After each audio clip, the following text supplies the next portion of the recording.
Manipuri Wari Pambi Senena Tabiri Bapumnumakpu Amuana Taram Noksari Ngasi Sumayamgidamakta Anauba Wari Masama Pudol Tamzari Wari Masa Sigi Maming Marol Thokpa Jongchak Sarong Haribu Wari Masa Sibu Ibirakwana Lamabam Biramani Taminarasi Wari Masa Marol Thokpa Jongchak Sarong Kina Laingak na semba COVID-19 gi sana kanglon ngak na ay gisu mama gisu haksang gi test khara kanglon ngak na tauthok na ba isanupa ga loina na diagnostic center da salubani mi komlam badagi nganta na ayuki pung nipan khara helakpada thabak punamak loire yumda halakpagi lambida khwairambal kaithel faurai khwairambal kaithel gi Itak pasakta mado ubada taseng na nungaiti. Corona laisat lakringai dadi ayuk angan badagi laikang thong makha tanggal kaithel gi lambi ima kaithel ahumak pot yon ba amadi pot laiba lakma mina sikna sai na ngamdabani. Kaithel gi lambi nak yet pot pham ngaktani matam gi atek pamana masing uhai nga marang kaina fanglammi. Matam na purakpa anauba kaithel ni laingak na diade lambi da pot yon ba thingi thing na nong magi ising isaw gumna kaithel di saw ba hengala i pot laiba mi gi masing su nong magi hengala i hengalak liba pot laiba mi masing singi manung da salibani ai su ai laingak ki thabak dagi potharaba matung dagi di sang naina ayuk kaithel kaba mioi haibado oire ayuk ki walking ni yumdagi kaithel fawbasi kilometer ani yauning sitni matam khara khong na salami yumdagi kaithel fawba ithanatana khong na hangalanda satpado aingonda di khara wana thoi aduna pot khara lumba numitadi lupa manga natraga tara tingthoklaga auto tongduna yumda halli humang taba makai khong na kaithel thungna satuna apamba anau apel kaya laiba topa mahau amani kaithel phambina pot sitaba kaithel kaning bagi ihul laibagum pot laibagi kaithel kabasu pak thadok pangamdaba laisu ba makhal amani thanipal henjelakle COVID-19 gi laichat ka mari lainana laingak na thamkhiba sana kanglo na maram oiduna Khwairambal ayuk kaithel gi mapung phaba saktam uba phanglak huimanduna kaithel kabagi mahau adusu kaubugum tausilakle kiningai oiba he tongba yadaba laichat asina mioi kaya na halli kaya amana hatkre mi siba nabagi sang hanadagi kharadi hanthare laingak na thanamba lockdown lauthokle haibatani miyamgi akiba pukninggi ningkokpadi pungkok panatri aduna chathokpada sinkhum phi uppa khuttoina sengna hamba mi amaga phut taruk lapna lainaba haiba kanglol ahum asidi ngakna satkhigedabani hairi laikang thongdagi hauraga uripok lambigi makha thangbana kanda pareng kariba kaithel ado ubada mamana khanglau rai haima karino tawriba sidi isanupa do gari khangkham khami amada onsinduna hanglai kaidore adu kana lauribadi ma mamit manado ithak thakatna mamana khumlai yengune miyam se mask na kadai do ubliba nakoi gi distancing haibadu bu kadai no ne aseng bani ubada yamna makiningai oiba COVID ki sana kanglon gi ona taina ba kaithel gi saktam ni pot yo libi mauna hatagi hanubi phawbado sinkhum phi haigadra maikhum phi haigadra amumamdi upi haibabu mado senabadi makhoi sangde upliba motai naraba phi matat ado naton amata yauna khumde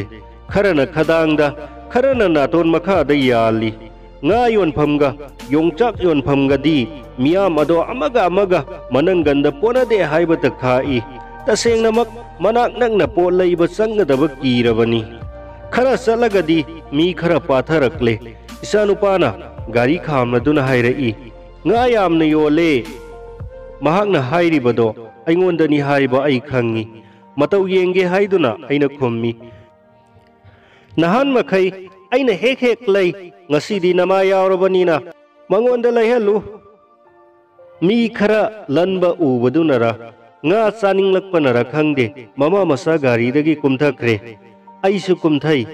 ningtham thagi hainabi ensang pumba yole hangam kobi hawai tharak alu angangba hawai mubi loklai faiza yongchak alu iron bagi masal pumba phangle marang kaidriba haibabu yongchak mangaide फंगबदी फंगी अदुबो यामना तांगी मतम खरा वालिबननी योलिबा योंगचाक अदुसु इरोनबगी मतांग खरा वाली सिंजुगी दी चप चारबा मतांगनी अतै मक लैद्रबसु सिंजु चानबा योंगचाक खरा दी लैनिंगबनी अदुबो योंगचाक योनफमदा ओमलिबा मियामदो उबदा लैबा संगदबा तल्ली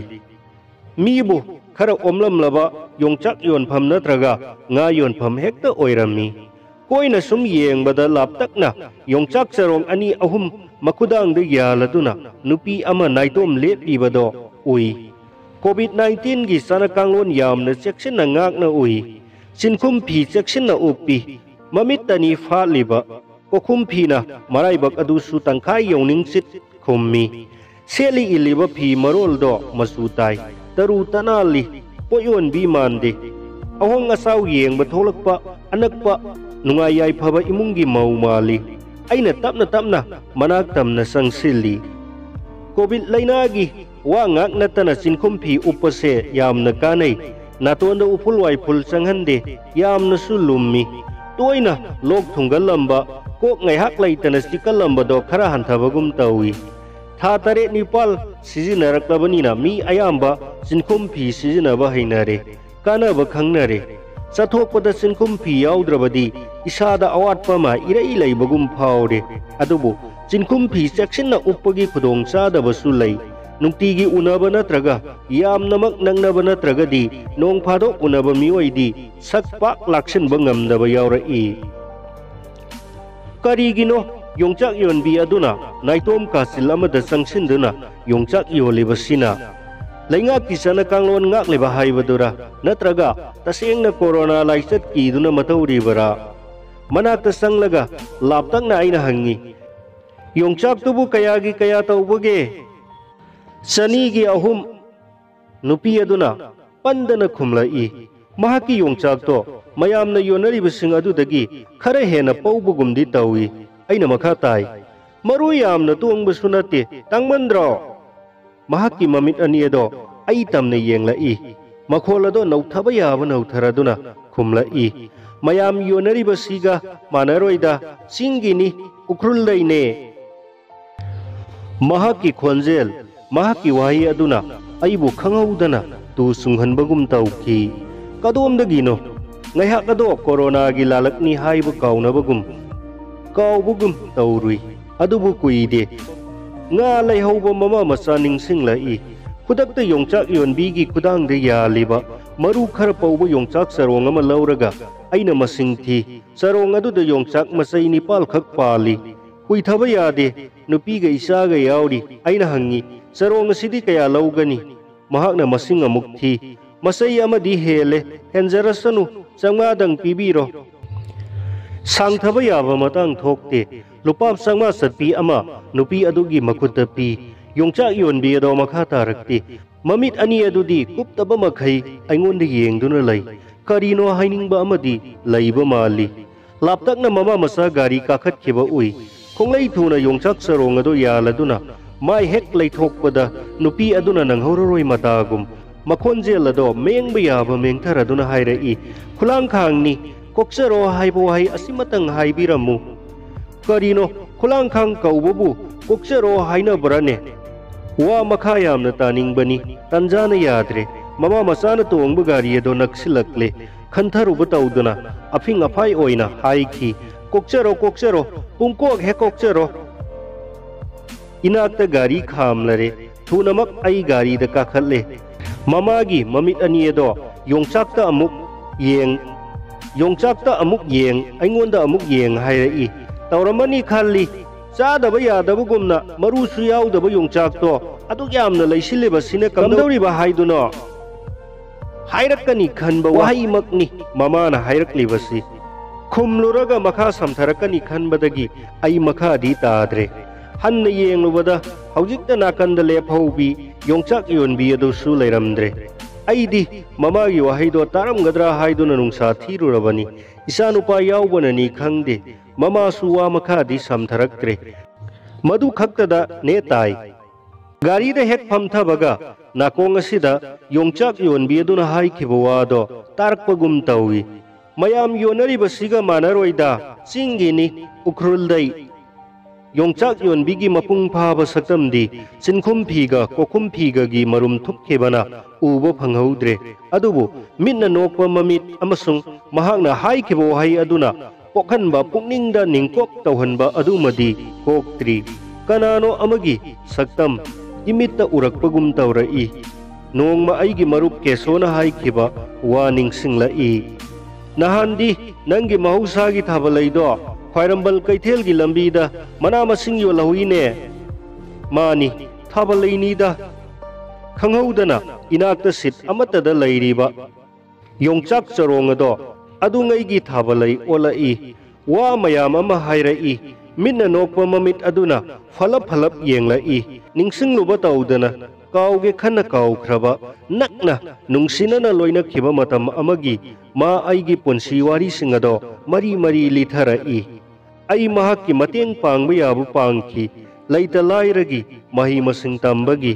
महांगनसु आइना हाइबा वा अमता हिक्तोखिदे